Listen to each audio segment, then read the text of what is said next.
Qu'est-ce qui vous amène ici? Son boulot, monsieur. Il est dans la police et moi je suis procureur. Sors ta plaque, Hondo. Hondo conduit tranquillement sur la route. Mais un policier en patrouille l'arrête soudain sans raison apparente. Le policier affiche une attitude arrogante. Hondo refuse de lui donner immédiatement son permis, et lui demande directement pourquoi il l'a arrêté. Vous avez mordu une ligne blanche. Mordu une ligne blanche? Ouvrez le coffre.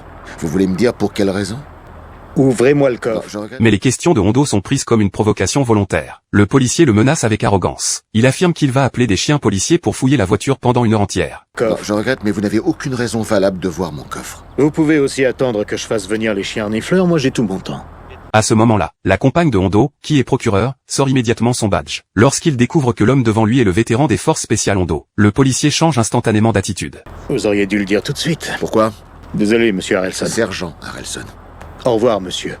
Et surtout, soyez prudent. Cette façon d'appliquer la loi avec 2 poids 2 mesures met Hondo hors de lui. Ce policier utilise depuis longtemps son pouvoir. Il s'en prend volontairement aux citoyens ordinaires. Après la fin de sa mission, Hondo va directement voir le commandant adjoint pour signaler l'affaire. Il demande également à rencontrer ce policier problématique. Lorsqu'il se retrouve face à face, le policier abandonne son arrogance habituelle. Il présente des excuses, mais son attitude reste totalement désinvolte. Ouais, je sais tout ça, mais je suis pas un de ces criminels. Vous êtes en train de m'accuser de quoi, au juste? Combien de fois est-ce que vous avez été arrêté dans votre vie? Un certain nombre. Moi, hier, c'était la 17e fois. Et à votre avis, c'est quoi la différence entre vous et moi? Hondo lui reproche une pratique policière motivée par des préjugés raciaux. Il lui demande de changer avant qu'il ne soit trop tard. Mais le policier ne montre aucun signe de regret. Peut-être que moi je sais conduire à l'intérieur de ligne.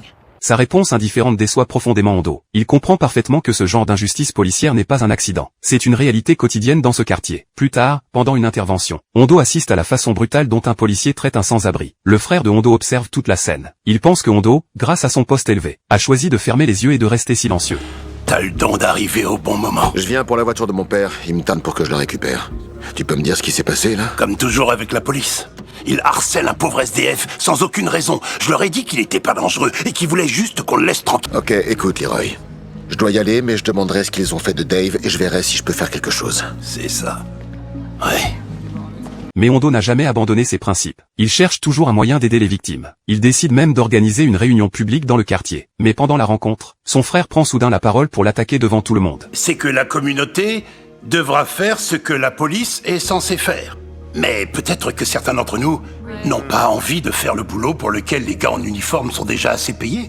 Tu n'es pas là pour aider la police, mais pour aider ces hommes et ces femmes. Et il est temps de se lancer.